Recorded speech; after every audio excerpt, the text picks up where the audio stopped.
BJP BJP जिंदाबाद जिंदाबाद जिंदाबाद बीजेपी बीजेपी बीजेपी जिंदाबाद जिंदाबाद जिंदाबाद बीजेपी बीजेपी बीजेपी जिंदाबाद जिंदाबाद जिंदाबाद जिंदाबाद जिंदाबाद दिमाग परवान जिंदाबाद जिंदाबाद जिंदाबाद दिमाग परवान जिंदाबाद जिंदाबाद बीजेपी बीजेपी बीजेपी जिंदाबाद जिंदाबाद जिंदाबाद बीजेपी बीजेपी बीजेपी जिंदाबाद जिंदाबाद दिमाग परवान जिंदाबाद जिंदाबाद जिंदाबाद दिमाग परवान जिंदाबाद जिंदाबाद जिंदाबाद। দেখুন, এবারে সারা রাজ্য জুড়ে গেরুয়া ঝড় চলবে এটা আমরা অনুমান করেছি এবং সেই আশা আমাদের ছিল, কিন্তু আজকে যে সংখ্যায় পৌঁছেছে এতটা আমরা প্রত্যাশা করিনি। আমরা 70-80 এই জায়গাটা আমরা ধরে রেখেছি, কিন্তু সেখানে 200 চলে যাবে সেটা ভাবিনি।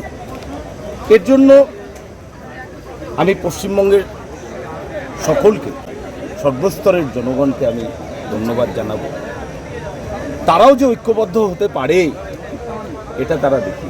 একটা মুখ্যমন্ত্রী বলেছিলেন যে একটা সম্প্রদায় যদি ঐক্যবদ্ধ হয় 1 সেকেন্ডে কী করে দিতে পারে। আমরা সেই স্লোগান দিয়েছিলাম, আপনিও ঐক্যবদ্ধ হন এবং 1 সেকেন্ডে আপনি ইভিএমের বোতাম টিপে দেখিয়ে দিন আপনি কি করতে পারেন। সেটা জনগণ দেখিয়ে দিয়েছে, এটা আমাদের জন্য আনন্দের, আমরা তাদের প্রতি কৃতজ্ঞ। দাদা, ফালাকাটাবাসীর জন্য কি বলবেন?